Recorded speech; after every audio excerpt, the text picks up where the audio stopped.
નમસ્કાર, આપ જોઈ રહ્યા છો સ્પાર્ક ટુડે ન્યૂઝ। સાવલીમાં સ્થાનિક સ્વરાજ્યની ચૂંટણીને લઈને તાલુકા પંચાયત અને જિલ્લા પંચાયતની આગામી ચૂંટણીને લઈને ઉમેદવારો દ્વારા કુલ 88 ફોર્મ લઈ જવામાં આવ્યા હતા અને તેમાંથી આજ રોજ એક ફોર્મ ભરીને પરત આપવામાં આવ્યું છે। રાજ્યભરમાં સ્થાનિક સ્વરાજ્યની ચૂંટણીનો માહોલ જામ્યો છે, ત્યારે મુખ્ય રાજકીય પક્ષો પોતાના ઉમેદવારનું લિસ્ટ જાહેર કરવામાં થોભો અને રાહ જુઓની નીતિ અપનાવી રહ્યા છે। સાવલી તાલુકામાં 5 જિલ્લા પંચાયત, 22 તાલુકા પંચાયત સીટ અને સાવલી નગરપાલિકાના 6 વોર્ડના 24 નગરસેવકોની સીટ માટે ચૂંટણી યોજવામાં જઈ રહી છે। ત્યારે સાવલીની તાલુકા પંચાયત કચેરીથી જિલ્લા પંચાયત સીટ માટે 33 ફોર્મ અને તાલુકા પંચાયતની સીટ માટે 55 ઉમેદવારી ફોર્મ લઈ ગયા છે। આજે ફોર્મ સ્વીકારવાનો સમય પૂર્ણ થતાં સુધીમાં જિલ્લા પંચાયત સીટનું એક પણ ઉમેદવારી ફોર્મ પરત આવેલ નથી, જ્યારે તાલુકા પંચાયત સીટ માટે મેવલીના 11, તાલુકા પંચાયત સીટ માટે અપક્ષ ઉમેદવાર તરીકે એડવોકેટ જયેશ બાકરોલાએ ઉમેદવારી નોંધાવી હતી। સાવલી નગરપાલિકાના 6 વોર્ડની 24 સીટ માટે તાલુકા સેવા સદનમાંથી કુલ 59 ફોર્મ લઈ ગયા બાદ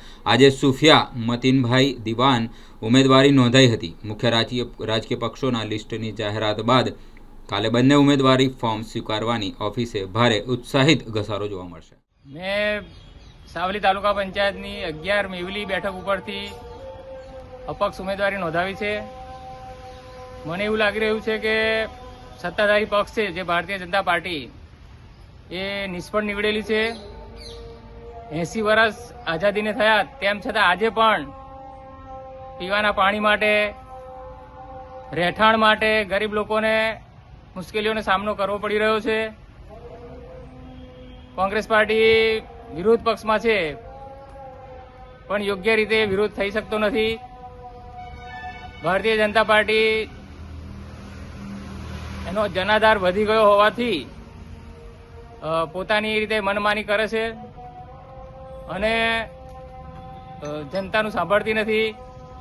મેં જે વિસ્તારમાંથી ઉમેદવારી કરી છે એ વિસ્તારના જે પ્રશ્નો છે એ જો હું ભારતીય જનતા પાર્ટીમાંથી લડું તો સરકાર સામે કોઈ અવાજ ઉઠાવી શકે એવી સ્થિતિ નથી, એટલે સ્વતંત્ર તરીકે ઉમેદવારી નોંધાવીને મારા વિસ્તારના જે ગરીબ લોકો છે, આદિવાસી લોકો છે, એમના હક માટે જે લડવાનું થશે તો હું અપક્ષ ઉમેદવારી નોંધાવીને જીતીશ તો હું સારી રીતે કરીશ એવું મને લાગી રહ્યું છે, એટલા માટે મેં અપક્ષ ઉમેદવારી નોંધાવી છે। વિરોધ પક્ષ કોંગ્રેસ છે, તો કોંગ્રેસને કેમ પસંદ ના કરી? શું કારણ કોંગ્રેસને નહીં પસંદ કરવાનું?